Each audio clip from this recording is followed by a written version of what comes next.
Welcome everyone to A Closer Look. I'm Donna Kastner, and joining us today is a team from Steelcase Event Experiences. We have Tom Condon, who is Event Design Director, and Kim Condon, who is Event Strategist. And I absolutely loved the report that you did. You teamed up with PCMA, participant-focused research, synthesis, and insights. And boy, it was amazing. Can you help set up, how this study, how did you launch this study? Maybe the framework for this. Yeah. So PCMA came to us and they wanted to learn more about their event from a different perspective, because they look at it in their busy eyes when they're with their busy eyes at the event. So they're looking at, is the food ready? Are people registered and that? And so sometimes you lose perspective on what's really happening at the event. So they asked us to try to tackle that with them and do some research around what's really happening with the attendees at that event. We got excited about that because it's kind of unusual that PCMA so publicly wanted to say, we want to learn about our event. What are we doing good and bad? And they wanted to put that right out there. And then the second thing, we knew that there would probably be some learnings for the industry out of their learnings. Because not everything is super unique from event to event. There's common trends with them. So we knew that we'd have some really fun things to share with the industry. So that kind of made us tackle that problem with them.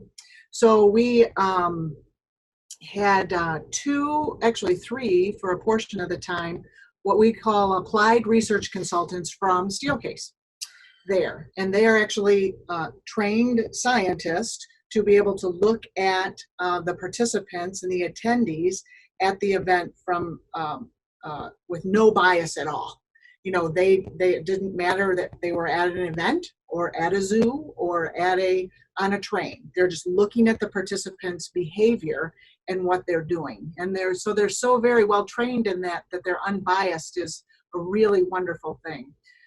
So they were there for 4 or 5 days and collected 500-600 data points and then synthesized that data. And then out of that data became these 6 insights that have been really well received from PCMA as improvements, and then also as the industry, as we share those things that happen to PCMA. So studying, and we're very specific to Convening Leaders in Pittsburgh, studying the event, then They were able to say, hey, here are 6 opportunities to seize that your audience would appreciate. Is that how it's going? Right. And I love these. I'd like to move through each one quickly, and I would tell our viewers, we'll have a link to the full report. There's so much here, and it's definitely worth time giving it a closer look.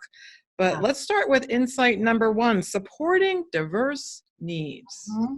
So, at a large event like that, we're very tempted to put more in and more in and more in. Well, that can be a very confusing thing to people and overwhelming, which then turns into a stressor. So there's a balance. There's probably no good or right or wrong answer, but there's a balance of too much and too little. So there's no right answer for anybody's conference, including PCMA. We just want you to think about it. Think about the balance, because at Convening Leaders in Pittsburgh, we got a little lens into there might be too much for everybody to handle emotionally to get through. Well, certainly, and at most conferences, it's almost like there's a carnival atmosphere, which is good, and that contributes to excitement. But I do hear what you're saying. Sometimes we're overwhelmed that we shut down. Yes, exactly. Interesting. And then moving to insight number 2, enabling meaningful experiences. And how do we define meaningful? Yeah, well, that's a good one. So meaningful is different to everybody, right? So that's where that diversity of different experiences at an event is really important. I will tell you that PCMA does this very well. They activate sponsors well. They activate activities hands-on in different ways at their event. So this one wasn't so much to say improve it. It was more to say don't lose it.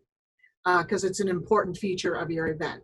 And again, it's that same thing, no right or wrong answer, but what's the balance for your event? So you might have an event that's just a general session and just learning, and you would not put this, ginormous effort into activating different spaces. But in a larger event like PCMA with all those diverse people there, you need to have those, and they do it very well. Absolutely.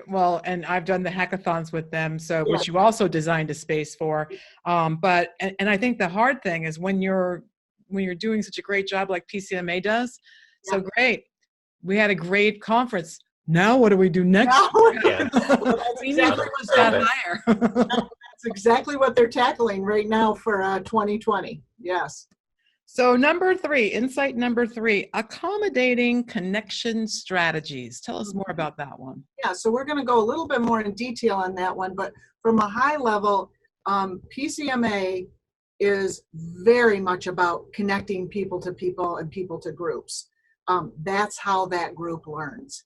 And to some degree, every single conference in the industry, the connection strategy is super important. So we want to enable the space to support those connection strategies. And I think our next one gets into, learning, so another big motivation to attend. I want to learn, I want to connect, and I want to learn. So these two kind of sometimes run hand in hand. Insight number 4, enabling learning strategies. Talk to us about that. Yeah, so that's that theory of everybody learns differently. So you need to have different ways for people to learn. Some people like to just get their hands real dirty and can live in a loose environment and have a breakout outside. Others need to be pretty structured. I need to take my notes and I need to come out with my ROI. And so recognize that all those learning styles are at that event and create something for everyone. And I should step back for a minute. I know we started the conversation on spatial design. That's just one of a number of triggers in the higher level design strategy. Am I correct? Yes. Absolutely. Okay, because that's where this is walking down. I love number 5, and it seems to be really catching on more today, supporting participant well-being. A lot of times well-being, our automatic first thought is food and beverage. And well-being, food and beverage is a big part of it. But there's a lot of other parts that you need to think about how you're supporting that person away from their own environment at home and from their normals of work. And they're in a completely different environment. So there's a lot of different strategies to think about that. And the last one is kind of pulls it all together, designing for a journey. It sounds like you're going much larger than the actual event. Am I right? Yeah, it's a really important component to think about. All the way from the time that maybe the person steps into the airport, getting ready for the event, and then steps into the hotel lobby, what that experience is like, and then goes to their registration desk. So, what does that experience feel like? Like if your registration desk is truly just pick up your badge, that's one little task, but wouldn't it be awesome if that experience in that journey says, welcome, and you can't believe the 2 or 3 days that you're going to have with us and the phenomenal experience. So pay attention to every single turn and hill that these people go through for those 3 days to experience that journey. It's almost like a 3D view, of their days, because that journey can be supported with, obviously wayfinding, orientations, food and beverage, break, all the different components. Think about every single place that those people are going to be to curate that journey. When you think about, I don't have a budget for doing anything special. Yes. I was explaining to you about, it can be a no budget kind of thing, where you might want to create a quiet zone. Just look in the venue for a quiet hallway, where you can create a quiet zone. It's as simple as putting a sign in the hallway that says, quiet zone, no cell phones, please. And maybe you're even just rearranging the venue furniture just to kind of designate a spot for that. And it gives the people that break away that we're talking about from the stress. Call home, get a worry off your mind, or answer an email, and then you're relieved of that stress and can re-engage with the conference. Yeah. But you have to tell the people that you created this spot so they can go find it too. Wonderful. Hey, thank you so much, both of you, for joining us and sharing your insights. And we will have links to the report that Kim talked about. We've got photos and other things we'll be pointing you to. And with that, we've hit the finish line. Thanks, everyone, for joining us for a closer look, and we hope you'll tune in next time.